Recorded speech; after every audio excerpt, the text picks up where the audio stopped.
G'day, it's Rowan from Ferguson Brothers Rail. We're going to make a series of short videos called Quick Builds, where we build modelling projects using fairly inexpensive building materials.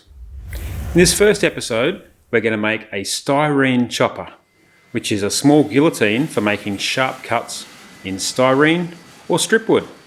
Let's go and take a look. I'm using a flat, smooth tile for the cutting surface. The razor blade might lose its edge a little bit quicker, but the cutting surface won't ever get cut marks or gouges from years of repeated use. For the arm of the chopper, I'm using some primed fine edging. Since I'll be using a bolt for the fulcrum, I'm beefing up the thickness at the hinging end to reduce any lateral movement. The chopper needs to cut at exactly 90 degrees every time.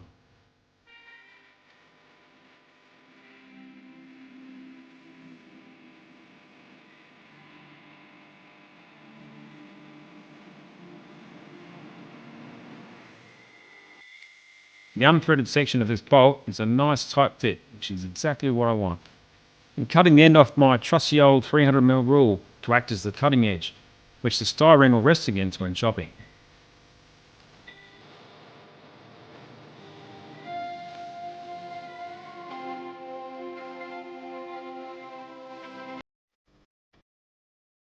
I cut slots in the two pieces of wood that the chopping arm will feed into.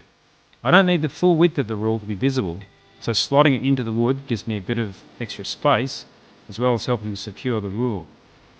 One of the important considerations is ensuring the blade stops completely flush on the cutting surface. This is pretty easy though, just over drill the bolt holes which secure the blade.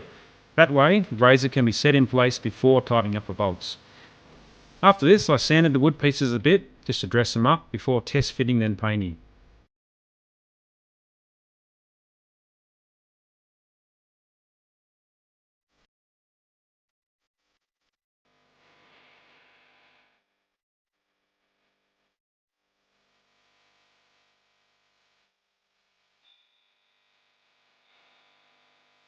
Cutting mat at the front doesn't serve any functional purpose.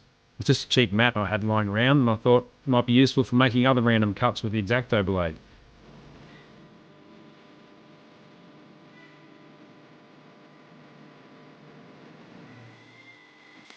I bought a few of these clamps a while ago on eBay. They're really useful. I'm using mine here to hold down a piece of material that acts as a guide so I can make repeated cuts of the same length. That's pretty much one of the main benefits of using a chopper. I'm cutting a slot in the handle just so I can run a rubber band over it, keep it safe when it's not in use.